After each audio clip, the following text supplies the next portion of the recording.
'రాకాస' movie cinema చూసాము. So, cinema ఎలా ఉంది? సో, ఎలా ఇంప్రెస్ చేసింది? సో, కామెడీ బావుందా? లేకపోతే స్టోరీ టర్న్ ఆఫ్ బావుందా? సో, హారర్ ఒక ఎఫెక్షన్ తోటి థ్రిల్లర్‌గా అంటే టీజర్‌లో, ట్రైలర్ మనమైతే చూసాం అది ఎలా ఉంది?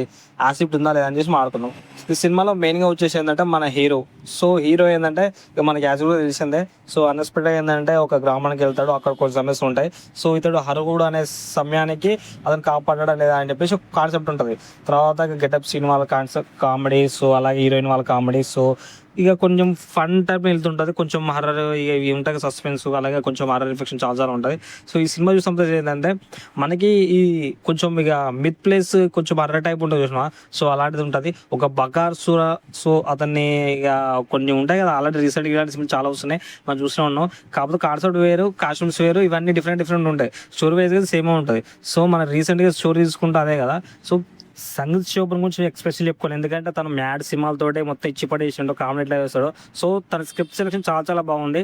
ఈ సినిమాతోటైతే నెక్స్ట్ లెవెల్‌కి వెళ్ళిపోతాడు. నాకైతే బాగా అనిపించింది. ఎందుకంటే ఆ హ్యూమరస్ బాగా పండించాడు. ఆ సస్పెన్స్ సినిమాతోటైతే మామూలుగా అసలు నెక్స్ట్ లెవెల్ ఉంది అసలకి. సినిమాలో ప్రతి సీన్, ప్రతి ఎలివేషన్ చాలా మామూలుగా ఉండదు అసలకి. మీరు మిత్ ప్లేస్ ఒక హర్రర్ జోనర్‌లో ఒక మంచి సైకలాజికల్ ఫిల్మ్‌ని చూస్తారు. సో, ఇదొకటి మంచి ట్రెజర్ హంటర్ గురించి కూడా ఉంటది. సో, అడ్వెంచర్ టైప్ ఉంటది సినిమా. సినిమా చూడాలంటే చూడండి థియేటర్‌లో ఉంది. సో, ఈ సినిమా గురించి రివ్యూ ఎందుకంటే సినిమా చాలా బాగా నచ్చింది కాబట్టి సినిమా అయితే నెక్స్ట్ లెవెల్ ఉంది. మీరు చూడాలంటే థియేటర్ చూడండి. సో, అంటే ఈ 2023లో ఏందంటే కొంచెం బెస్ట్ మూవీ అనిపించింది. అంటే ఇలాంటి జోనర్‌లో రావడం. సో, కాన్సెప్ట్ చాలా చాలా బాగా అనిపించింది. ఇక మనకైతే ఇలాంటి సినిమాలు బాగా వస్తున్నాయి కాబట్టి ఇక ఈ జోనర్ సినిమా అయితే హిట్ అయిపోయింది. ఇక మనం ఎంత మాట్లాడుకున్నా అంతే ఉంటది. ఇక 2 నిమిషాల మించి ఏముండదు ఈ రివ్యూ 2 నిమిషాలే ఉంటది. ఎందుకంటే ఎక్కువ చెప్తే సోది అయిపోతది. ఈ సినిమాకి అంతే ఏముంటాయి